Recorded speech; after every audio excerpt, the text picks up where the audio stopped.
Bos saya punya seekor dingo. Dingo itu kalau dilihat-lihat mirip sekali dengan anjing herder ya.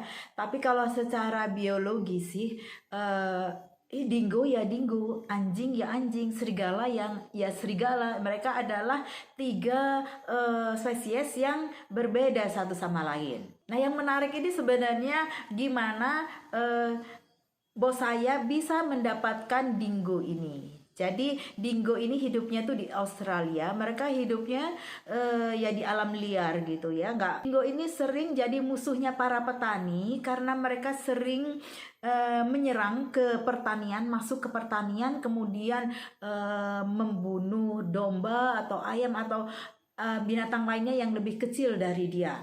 Kadang-kadang petani akan menembaki dingo karena mereka menganggap dingo ini adalah sebagai hama. Jadi ada seekor dingo, dingo betina yang tertembak mati.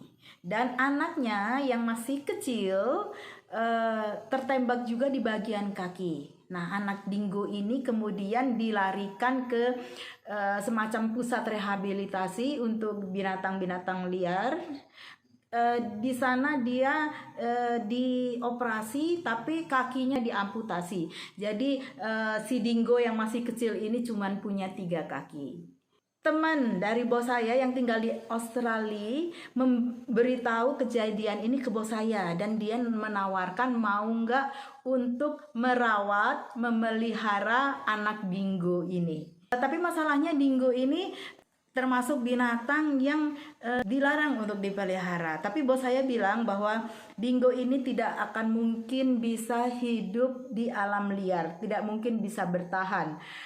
Manalah ibunya sudah mati dan dia masih muda, cuman punya 3 kaki pula. Cuman sekarang sih saya mikir sebenarnya sih bisa aja si dingo ini tinggal di pusat rehabilitasi binatang-binatang liar yang akhirnya mereka memutuskan untuk mengirim dingo ini ke Bali. Tapi nggak bisa langsung ke Bali, harus melalui Jakarta. Nah, nyampe di Jakarta, dingonya di karantina selama 2 minggu. Setelah 2 minggu baru bos saya boleh datang. Jadi dia datang dari Bali ke Jakarta untuk mengambil dingo ini.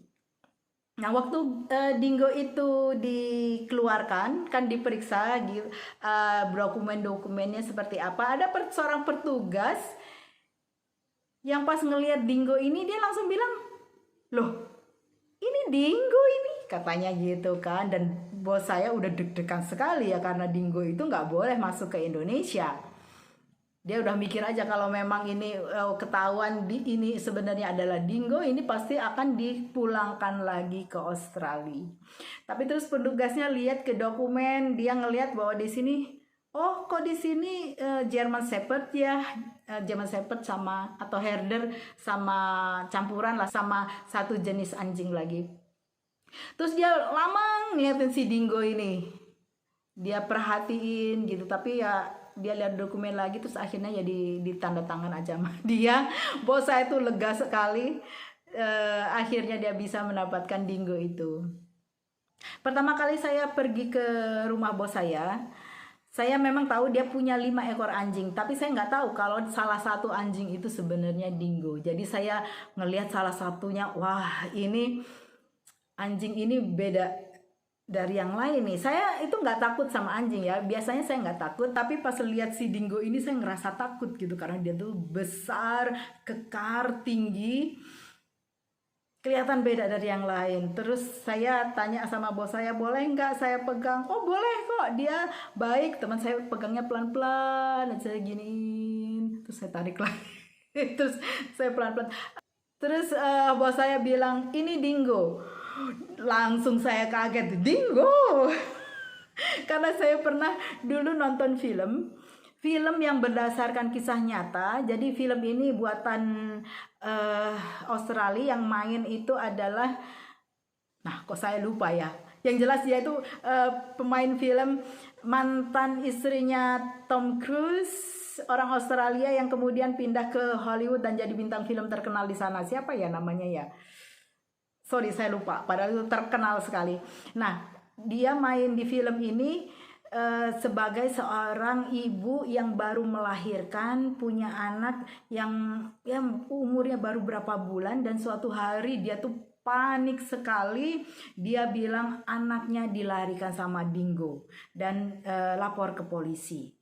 Nah, di film itu kelihatan bahwa polisi ini tidak mempercayai ibu ini. Mereka tuh malah memeriksa area sekitar. Mereka tinggalnya memang dekat dengan daerah apa ya, padang rumput gitu ya.